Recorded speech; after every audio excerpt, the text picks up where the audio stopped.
एक लंबे वक्त से डीजल पेट्रोल को जीएसटी के दायरे में लाने की बात हो रही है। हालांकि इस पर अब तक केंद्र और राज्यों की सहमति नहीं बन सकी, जिसके चलते अभी भी ये जीएसटी के दायरे से बाहर है। इसे जीएसटी में लाने के लिए केंद्र सरकार लगातार कोशिशें कर रही है और ये भी कह रही है कि राज्यों की मदद के बिना ये मुमकिन नहीं है। इस बीच पेट्रोल के दाम मुंबई में 108 रुपए के करीब पहुंच चुके हैं। ऐसे में लोगों के मन में ये सवाल भी उठ रहा है कि अगर डीजल पेट्रोल जीएसटी के दायरे में आ जाता है तो क्या कीमतें कम होंगी, और अगर कम होंगी तो डीजल पेट्रोल कितना सस्ता हो जाएगा। आइए जानते हैं।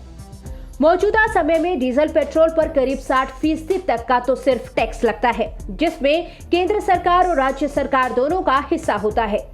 डीजल अभी दिल्ली में 88 रुपए 62 पैसे प्रति लीटर है, जिसमें से डीजल का रेट 41 रुपए 27 पैसे प्रति लीटर है, जबकि 2 रुपए 59 पैसे प्रति लीटर डीलर कमीशन और बाकी का 43 रुपए 86 पैसे टैक्स है।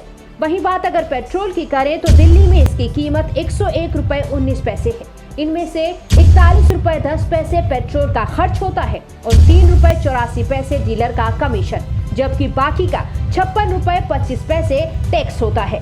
अगर पेट्रोल डीजल भी जीएसटी के दायरे में आ जाता है तो इस पर टैक्स कम हो जाएगा। जीएसटी के तहत अधिकतम टैक्स 28% है, तो उम्मीद है कि इस पर भी 28% का टैक्स लगे।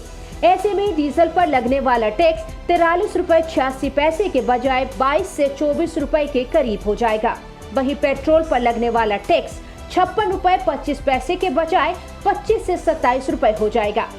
कुछ समय पहले आई इकोरैप की रिपोर्ट के अनुसार जीएसटी के दायरे में आने के बाद पेट्रोल करीब 30 रुपए और डीजल करीब 20 रुपए तक सस्ता हो जाएगा। यानी ऐसा होने के बाद दिल्ली में पेट्रोल करीब 72 रुपए प्रति लीटर और डीजल करीब 70 रुपए प्रति लीटर हो जाएगा। चलिए अब हम आपको बताते हैं कि पेट्रोल डीजल पर सबसे ज्यादा टैक्स कौन सा राज्य वसूलता है और किस राज्य की सबसे ज्यादा कमाई है। पेट्रोल डीजल पर सबसे ज्यादा टैक्स वसूलने वाले राज्य। पेट्रोल डीजल पर सबसे ज्यादा वैट के रूप में टैक्स वसूलने वाला राज्य राजस्थान है। यहाँ पेट्रोल पर 36% और डीजल पर 26% वैट राज्य सरकार द्वारा लिया जाता है। इसके बाद मणिपुर, कर्नाटक, मध्य प्रदेश, केरल की सरकारें सबसे ज्यादा टैक्स लेती हैं। राजस्थान 36% वैट, डीजल पर 26% वैट। मणिपुर पेट्रोल पर 36.50% वैट, डीजल पर 22.50% VAT. Karnataka 35% sales tax, diesel पर 24% sales tax. Madhya Pradesh 33% VAT, 4.5 रुपए litre VAT plus 8% cess. Diesel पर 23% वैट, 3 रुपए litre VAT plus 1% cess. Kerala में 30.08% सेल्स टैक्स, 1 रुपए लीटर एडिशनल सेल्स टैक्स और 1% सेस। डीजल पर 22.76% सेल्स टैक्स, 1 रुपए लीटर एडिशनल सेल्स टैक्स और 1% सेस। पेट्रोल डीजल पर सबसे ज्यादा टैक्स राजस्थान की सरकार लेती है, लेकिन सबसे ज्यादा कमाई करने वाला राज्य महाराष्ट्र है। साल 2020-21 में महाराष्ट्र को 25,430 करोड़ रुपए की कमाई हुई। इसके बाद उत्तर प्रदेश का नंबर है, हालांकि राजस्थान छठे नंबर पर है।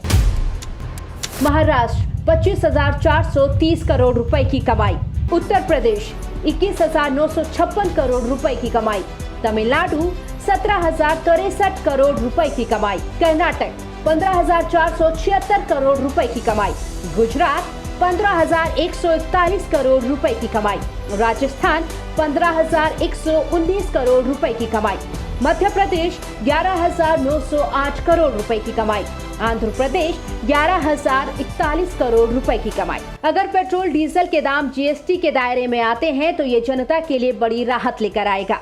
पूरे देश में पेट्रोल डीजल एक रेट पर बिकेगा। जीएसटी में आने पर केंद्र की एक्साइज और राज्यों का वैट खत्म हो जाएगा।